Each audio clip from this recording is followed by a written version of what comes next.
नमस्कार, आप देख रहे हैं जन एक्सप्रेस और मैं हूं आपके साथ लक्ष्मी मौर्य। उत्तर प्रदेश में भाजपा के लिए एक बहुत बड़ा संकट आने वाला है। विधानसभा चुनाव के पहले भाजपा को एक बड़ा झटका भी लग सकता है।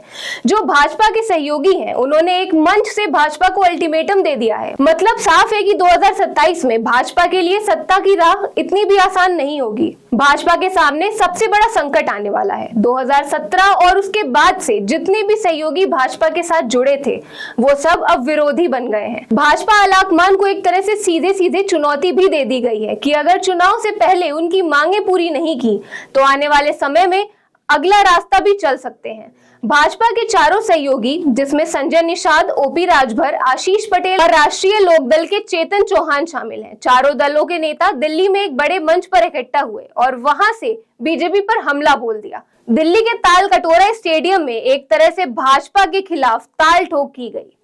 अब भाजपा के सामने धर्म संकट जैसी स्थिति पैदा हो गई है कि वो अपने सहयोगियों को बचाकर कैसे रखें। भाजपा और उसके सहयोगियों ने एक तरह से आर पार का संग्राम शुरू कर दिया है और 2027 के पहले फाइनल फैसला भी जल्द हो सकता है, क्योंकि जिस तरह से दिल्ली में इकट्ठा होकर सहयोगियों ने भाजपा के खिलाफ मोर्चा खोला है, उसके बाद से यूपी की राजनीति में खलबली मच गई है।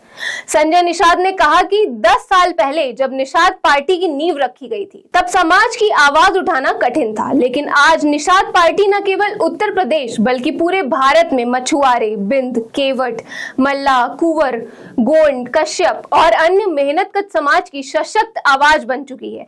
संजय निषाद ने कहा कि हमारे समाज का सबसे बड़ा मुद्दा आरक्षण और संवैधानिक अधिकार है और इससे हर हाल में पूरा करके रहेंगे। जब तक समाज को उसका हक नहीं मिल जाता, तब तक लड़ाई चलती रहेगी। दरअसल दिल्ली के ताल कटोरा स्टेडियम में निषाद पार्टी का 10वां स्थापना दिवस मनाया गया। निषाद पार्टी के 10वें स्थापना दिवस के मौके पर सहयोगी दलों ने भाजपा को संदेश पहुंचाने के लिए एक मंच पर एक साथ नजर आए।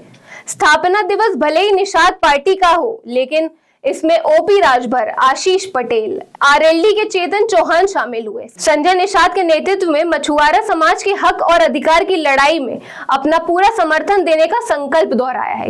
कैबिनेट मंत्री ओम प्रकाश राजभर ने कहा कि संजय निषाद ने ताल किनारे रहने वाले समाज को दिल्ली के ताल कटोरा स्टेडियम में एकजुट करके अपनी गिनती करवाने का काम किया है। जो लोग कभी मछुआ समाज को किसी गिनती के लायक भी नहीं समझते थे, वही लोग आज उत्तर प्रदेश और देश में निषाद समाज की गिनती करने लगे हैं। ओपी राजभर ने कहा कि निषाद समाज को कमजोर समझा जाता था, लेकिन निषाद पार्टी ने महज 10 साल में समाज को आगे बढ़ाने का काम किया है। ओपी राजभर ने कहा कि एक समय में मछुआरे समाज ने भगवान राम को नदी पार कराई थी। आज वही मछुआ समाज यूपी की राजनीति का भविष्य तय करता है। पीडीए का नारा देने वाले नेताओं ने वास्तव में पिछड़ी और अनुसूचित जातियों को लूटने का काम किया है, जिसमें निषाद, केवट, मल्ला, बिंद, कश्यप, भर, राजभर, पटेल, कुर्मी और जाट भी शामिल हैं।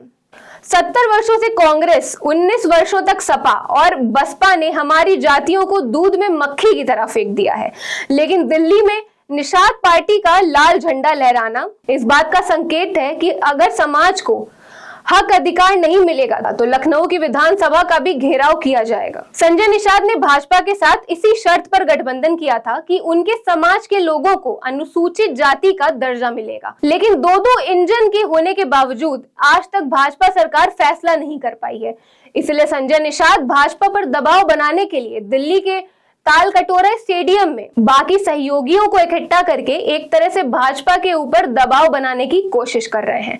कार्यक्रम में शामिल अपना दल कोटे के कैबिनेट मंत्री आशीष पटेल ने कहा कि ताल कटोरा स्टेडियम में रैली नहीं बल्कि मछुआ समाज का रैला आया है। ये उत्साह और भीड़ ही संजय निषाद की असली ताकत है।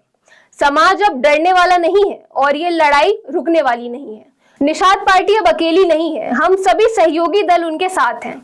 आशीष पटेल ने कहा कि संजय निषाद जी इलेक्ट्रो होम्योपैथी से मीठी गोली देकर इलाज करते हैं, लेकिन अब आरक्षण विरोधियों का भी इलाज करेंगे। सम्मेलन में पहुंचे राष्ट्रीय लोकदल के राष्ट्रीय महासचिव और बिजनौर के सांसद चेतन चौहान ने कहा कि ओवैसी समाज को एकजुट होना पड़ेगा, तभी न्याय मिलेगा। मछुआ समाज ने एकजुट का परिचय दिया है, ये अपने आप में ही एक बड़ी बात है। फिलहाल जिस तरह से भाजपा के 4 अहम सहयोगियों ने एक जगह इकट्ठा होकर हुंकार भरी है, उसने भाजपा को सख्ती में जरूर डाल दिया है। अब देखना यह है कि आने वाले समय में भाजपा अपने सहयोगियों से किस तरीके से निपटती है। तो ऐसी ही देश और दुनिया की बड़ी खबरों पर नजर रखने के लिए जुड़े रहे हमारे साथ। धन्यवाद।